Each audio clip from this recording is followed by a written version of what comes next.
आज हम लोग डिस्कस करेंगे सेंटर ऑफ मास यानी द्रव्यमान केंद्र के बारे में। इसके बाद इसी टॉपिक में हम लोग डिस्कस करेंगे motion of the centre of मास। अक्सर ये क्वेश्चन एग्जाम में पूछ लिया जाता है, discuss the motion of the centre of मास। तो चलिए सबसे पहले हम लोग सेंटर ऑफ मास यानी द्रव्यमान केंद्र के कॉन्सेप्ट को समझ लेते हैं, उसके बाद हम लोग ये टॉपिक दोनों आज डिस्कस करेंगे। तो सेंटर ऑफ मास क्या होता है? The centre of mass is defined as the point at which the whole mass of a body may be supposed to be concentrated। यानी द्रव्यमान केंद्र को ऐसे बिंदु के रूप में परिभाषित किया जाता है जिस पर पिंड का संपूर्ण द्रव्यमान एकत्रित माना जा सकता है। अब इसको जरा अच्छे से समझने के लिए यहाँ एक डायग्राम देखिए। यहाँ पे दो पार्टिकल का सिस्टम है, एक पार्टिकल है m1 और दूसरा पार्टिकल है m2। अब ये अलग अलग इसको मत कंसीडर कीजिएगा, मानिएगा कि ये पूरा का पूरा एक सिस्टम है और उस सिस्टम में दो पार्टिकल हैं। तो इन दो पार्टिकल का हम सेंटर ऑफ मास कैसे निकालेंगे, इसको हम लोग डिस्कस करने जा रहे हैं। किसी भी सिस्टम का सेंटर ऑफ मास उस सिस्टम के फिजिकल बॉडी के बाहर भी लाई कर सकता है। तो यहाँ पे जो हमने डायग्राम बनाया है, consider a system of two particles mass m1 and m2 at a distance x1 and x2 from origin O। तो ये जो मास m1 है, मान लेते हैं ये x1 इसका पोजीशन वेक्टर है और मास ये जो m2 है इसका पोजीशन वेक्टर x2 है ओरिजिन O से। अब मान लेते हैं कि दोनों पार्टिकल का जो सेंटर ऑफ मास है ये पॉइंट C पे लाई करता है। इसका मतलब पॉइंट C एक ऐसा पॉइंट होगा जहां पे हम मान सकते हैं कि इस पूरे सिस्टम का मास m1 प्लस m2 लाई करेगा। अच्छा, इसका मतलब क्या हुआ? इसका मतलब ये हुआ कि अगर मैं इस पॉइंट C पे कोई भी अगर इस पॉइंट C पे अगर मैं इसको कोई भी जगह पे टिका दूं तो ये इस पॉइंट C के अराउंड इन दोनों मासेस का मोमेंट जीरो होगा। अगर आप इसको नहीं समझ पा रहे हैं तो ऐसे समझिए, मान लीजिए हमारे पास ये एक पेंसिल है। अब इस पेंसिल को मैं अपने उंगली पे रख कर इसको बैलेंस करने की कोशिश करता हूँ। मान लीजिए मैं इस पेंसिल के सबसे ये एक इसका सिरा है A, एक B। इसको अच्छे से समझिएगा सेंटर ऑफ मास के कॉन्सेप्ट को समझने के लिए। और जो मैंने एक ये पॉइंट बोला कि सेंटर ऑफ मास के अराउंड उस सिस्टम के मास का जो टोटल मोमेंट होता है, मास का मोमेंट, वो जीरो होता है। इसको जरा समझिए। तो ये है एक पेंसिल, इसका एक सिरा A है B। अब मैं अपने हाथ पे इसको बैलेंस करने के लिए एक उंगली पे रखता हूँ और मान लीजिए वो जो उंगली में रख रहा हूँ वो A सिरा के पास रख रहा हूँ। तो क्या ये बैलेंस होगा? बैलेंस नहीं होगा। ये B सिरा भारी है तो ये इस इधर गिर जाएगा। इधर क्या होगा? ये इधर गिरने की कोशिश करेगा, एक तरह से टपक जाएगा। इसका मतलब ये हुआ कि ये सेंटर ऑफ मास नहीं है, क्योंकि इसके अराउंड ये जो B साइड है, इधर इसके मास का मोमेंट हमें ये क्लॉकवाइज में मिल रहा है। अब मैं ये थोड़ा सा और आता हूं B साइड में। अगर मैं B के सिरे की ओर अपना उंगली रखूं तो ये A साइड की ओर लुढ़केगा, यानी वो भी सेंटर ऑफ मास नहीं है। कोई ना कोई इसके बीच में कोई ना कोई एक ऐसा पॉइंट जरूर होगा जहां पे अगर मैं अपने उंगली पे इस पेंसिल को रखूं तो ये पेंसिल एकदम बैलेंस हो जाएगा, न तो ये इधर की ओर गिरेगा न तो इधर की ओर। इसका मतलब यही हुआ कि ये जो पॉइंट है यही इसका सेंटर ऑफ मास है और इसके अराउंड लेफ्ट साइड का मोमेंट और राइट साइड का इसके मास का मोमेंट बराबर है, इसीलिए ये परफेक्टली बैलेंस हो जाता है। तो अगर मैं डायरेक्शन को ध्यान में रखते हुए, जैसे मान लीजिए ये अगर सेंटर ऑफ मास है, मान लीजिए इधर का मास है m। अब चूंकि ये बिल्कुल अगर सिमेट्रिकल होगा तो इधर का भी मास होगा m।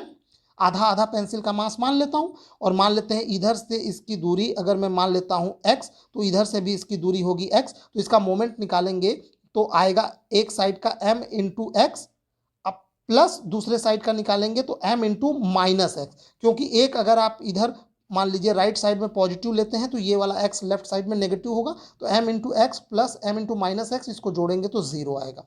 ठीक, तो ये एक तरह से सेंटर ऑफ मास को समझने का एक मैंने आपको एग्जांपल बताया कि ऐसे आप इसको समझ सकते हैं।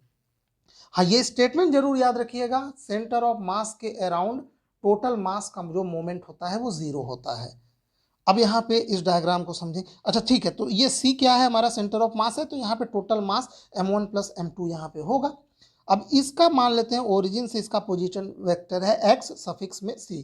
Consider a system of two particles of mass m1 and m2 at distance x1 and x2 from origin O।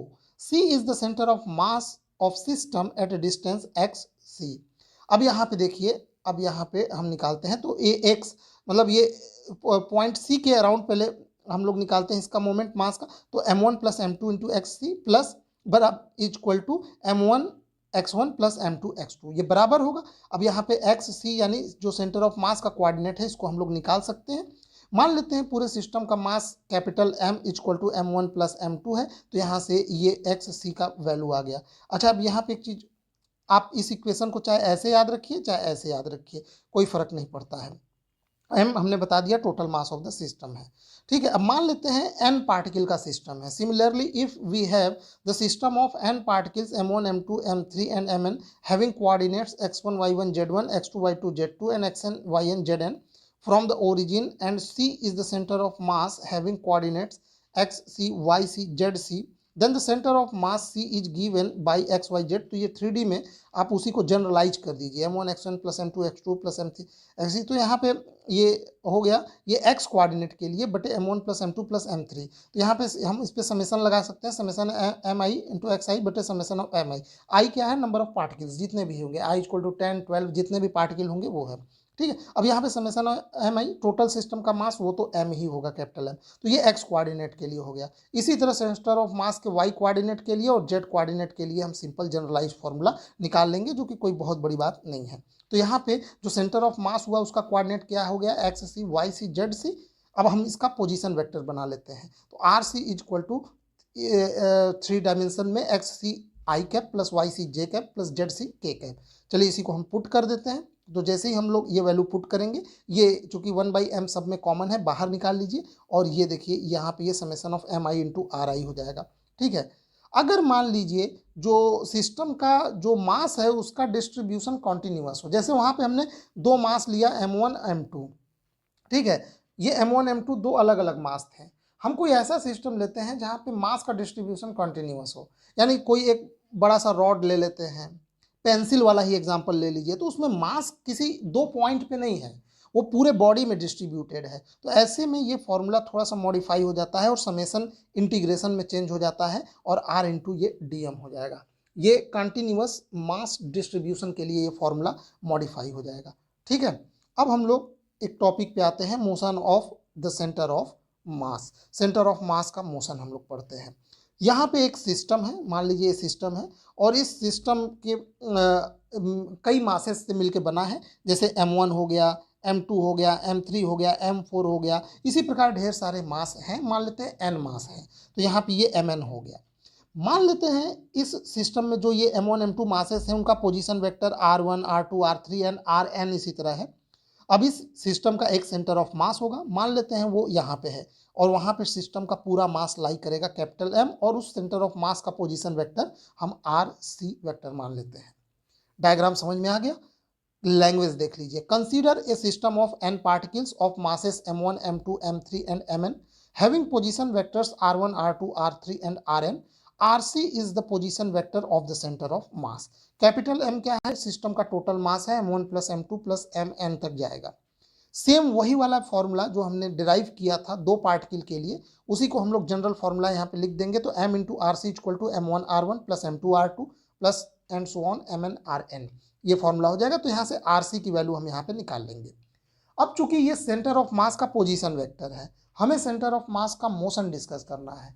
मान लेते हैं सेंटर ऑफ मास, ये जो है ये सेंटर ऑफ मास का वेलोसिटी निकालने के लिए हम क्या करते हैं, इसको डिफ्रेंशिएट करते हैं टाइम के सापेक्ष में।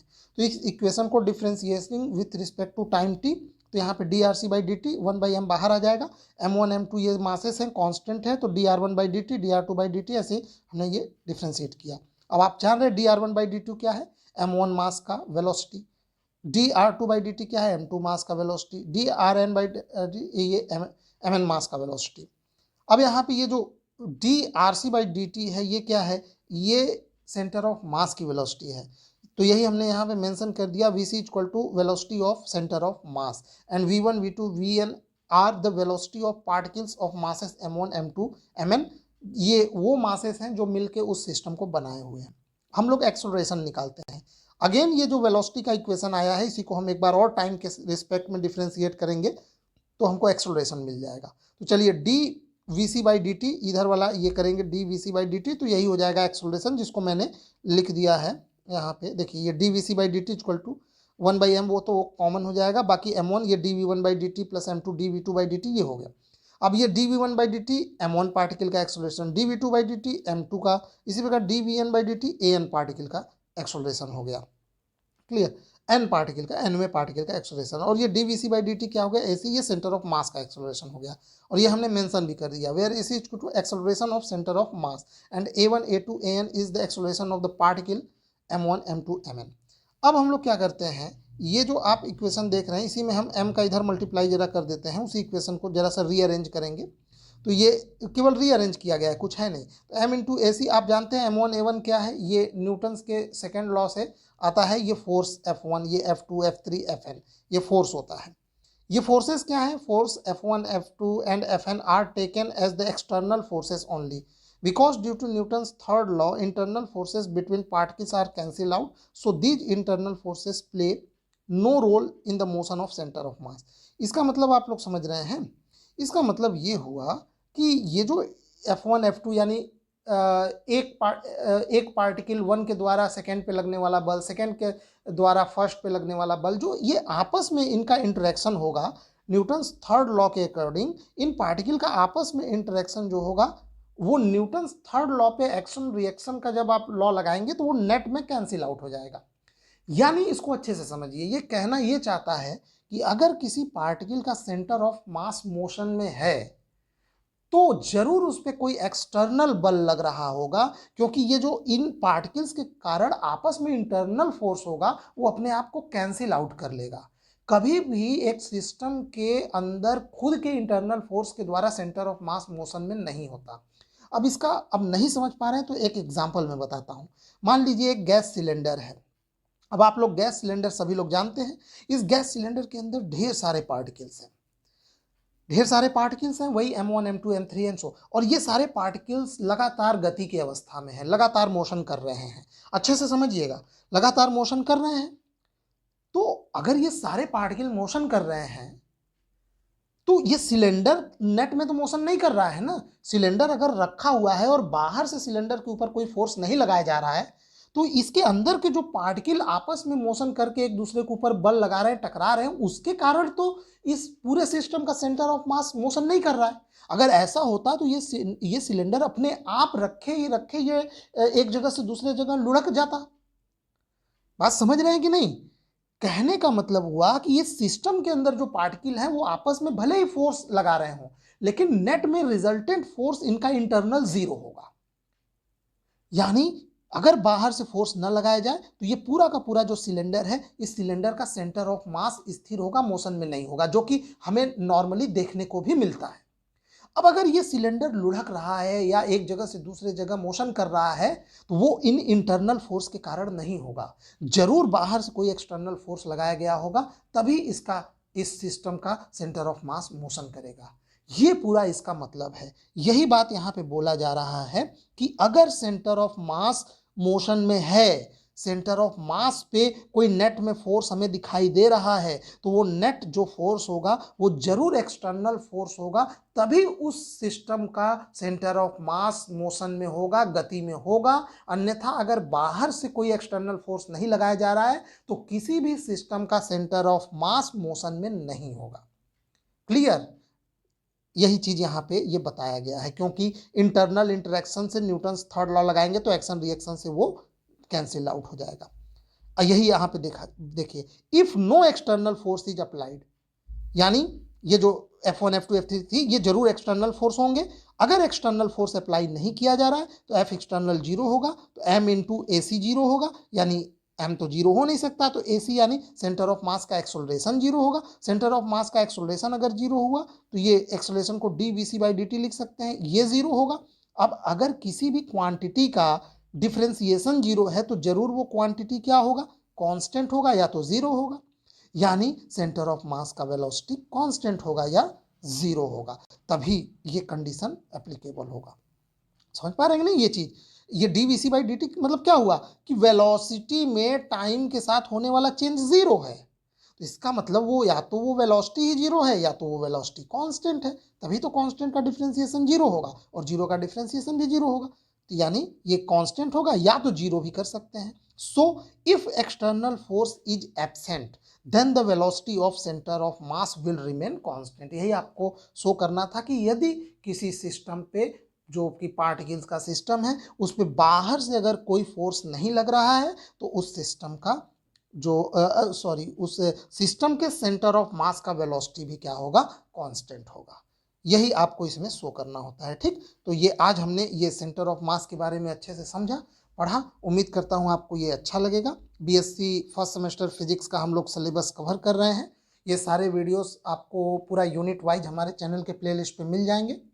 हमारे लेक्चर हिंदी और इंग्लिश में दोनों में होते हैं, नोट्स भी दोनों में होता है। बहुत ही जल्द मैं आपको नोट्स प्रोवाइड कराऊंगा, उसका एक मैकेनिज्म मैं डेवलप कर रहा हूँ, बहुत जल्दी आपको ये मिल जाएगा। और ये सभी आपको बिल्कुल क्रम से पाने के लिए आप या तो प्लेलिस्ट में चले जाइए, नहीं तो इसी वीडियो के डिस्क्रिप्शन बॉक्स में चले जाइए।